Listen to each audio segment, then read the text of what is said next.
गोटे मयूरभंजिया गोटे सफा झील को बाहावाई बोधे से सौभाग्य आपण मैंने मत भिडियो रे मुख्यमंत्री एया कहउछंती जे तांको जीवन रो स्वप्न थिला चाकरीटीए करिबा तांको जीवन रो स्वप्न थिला सफा झीलटीए बाहावा सफा माने गोरा झीलटीए बाहावा आपण कहि पारंती जे मुख्यमंत्री को मन भितरे ए कला गोरा भेदभाव आसिला काहींकी कथा हेउची मुख्यमंत्री जड़े आदिवासी संप्रदायर व्यक्ति जी अत्यंत सरल एवं अति सरलतार सहित से निजर कथा आपणक सामनारे रखुचंती।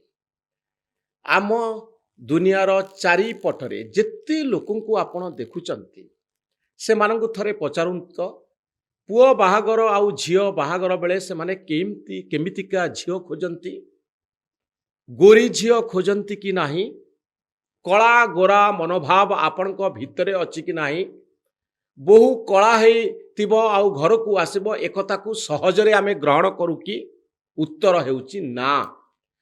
आपण माने मैट्रिमोनियल एडवर्टाइजमेंट देखिथिबे मैट्रिमोनियल एडवर्टाइजमेंट रे गोरी झियो खोजुथिबा ससुर आउ सासु मानंकु देखुथिबे काहेकि केही तो थरे लेखि नांती बा एडवर्टाइजमेंट दियंती नाही जे मोर काली झियो दरकार।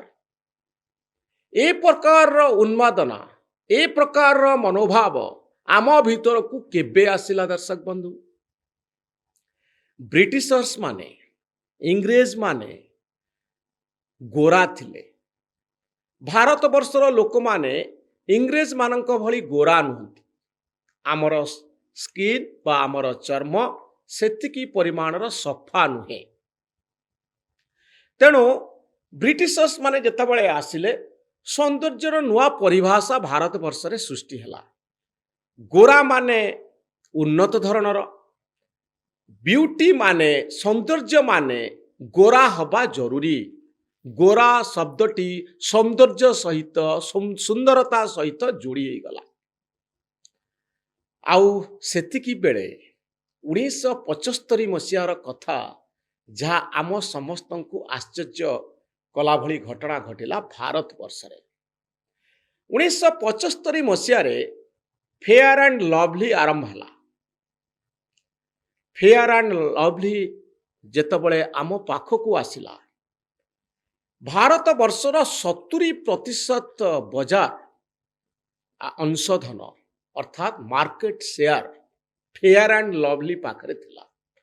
फेयर एंड लवली क्रीम अनेकंक पाई एक सुजोग देला जे आमे कलारू गोरा ही जिबा सतरे कोन के कलारू गोरा ही पारंती किंतु एभली प्रचार करा गला एभली भावरे आम सामनारे तथ्य रखा गला सत्य जेमती फेयर एंड लवली लगेले आमे सब गोरा ही जिबा आम चम सब धड़ा ही जिवो एभली आइडिया को भारत वर्षर लोक माने ग्रहण करिनेले।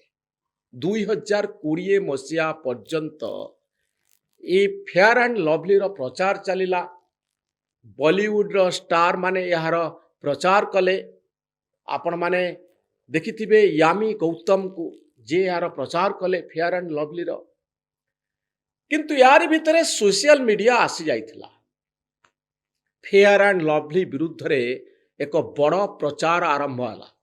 कौन थिला से प्रचार जे फेयर एंड लवली क्रीम कहूची कला हबाटा गोटे दोष कला हबाटा गोटे अपराध आपण माने गोरा बनी जीवा निहाती जरूरी गोरा न बनिले आपण को जीवन रो अर्थ किछि नाही। भारत वर्ष रे ऑब्सेशन तयारी हला जे आमे सब गोरा बनी जीवो सेति पाई प्रतिवाद करा गला अनफेयर एंड लवली बोली गोटे कैंपेन तयारी करा गला ब्लैक एंड ब्यूटीफुल बोली गोटे कैंपेन हला जार प्रचार करुथिले जे कैंपेन करुथिले सेमानक भितरे नंदिता दास थिले अन्यतम। नंदिता दास गोरा नुहंती किंतु से कहंती मु मोर कला शरीर को सेलिब्रेट करे मु गर्वित जे मो कला मु दुखी नुह एवं सुंदरता ଗୋରା ଚମ ଭିତରେ ନଥାଏ। ସୁନ୍ଦରତା ଗୋରା ଚମ ଭିତରେ ନଥାଏ। ଏ କଥାକୁ ନନ୍ଦିତା ଦାସ ମଧ୍ୟ ପ୍ରଚାର କରିଥିଲେ ଏବଂ ମୋର ସୌଭାଗ୍ୟ ଜୁଟିଛି ଯେ ମୁଁ ନନ୍ଦିତା ଦାସକୁ ମଧ୍ୟ ସାକ୍ଷାତକାର ନେଇଥିଲି ଏହି କଳା ଗୋରା ପ୍ରସଙ୍ଗରେ। ସେଇ ଯୁକ୍ତି ସବୁ ନନ୍ଦିତା ଦାସ କ୍ୟାମେରା ସାମ୍ନାରେ ରଖିଥିଲେ ଅତୀତରେ। ସେ କହିଥିଲେ ଭାରତ ବର୍ଷର ଲୋକମାନଙ୍କ ଭିତରେ ଏଇଭଳି ଏକ ଆଇଡିଆ ପୂରେଇ ଦିଆଯାଉଛି ଯେଉଁ ଆଇଡିଆର ବଶବର୍ତ୍ତୀ ହୋଇ ଆମେ ସମସ୍ତେ ଗୋରା ହେବା ପାଇଁ ଚେଷ୍ଟା କରୁଛୁ। କାଳି ହେବା ପାପ, କାଳି ହେବା ଦୋଷଯୁକ୍ତ, କାଳି ଝିଅମାନେ ସୁନ୍ଦରୀ ନୁହନ୍ତି, ଗୋରି ଝିଅମାନେ ସୁନ୍ଦରୀ। ସେଥିପାଇଁ ବାପା ମା ସବୁବେଳେ ଗୋରା ପୁଅ ଖୋଜନ୍ତି, ଗୋରା ଝିଅ ବୋହୂ କରି ଆଣିବା ପାଇଁ ଚାହାନ୍ତି। ଇଏ ଭାରତ ବର୍ଷରେ ଏଭଳି ଏକ ଉନ୍ମାଦନା ଆଜି ପର୍ଯ୍ୟନ୍ତ ସୃଷ୍ଟି କରି ଆସିଛି ଯେ ଆମେ ଗୋରା ଝିଅ ବାହା ହେବୁ, ଆମେ ଗୋରା ପୁଅ ବାହା ହେବୁ।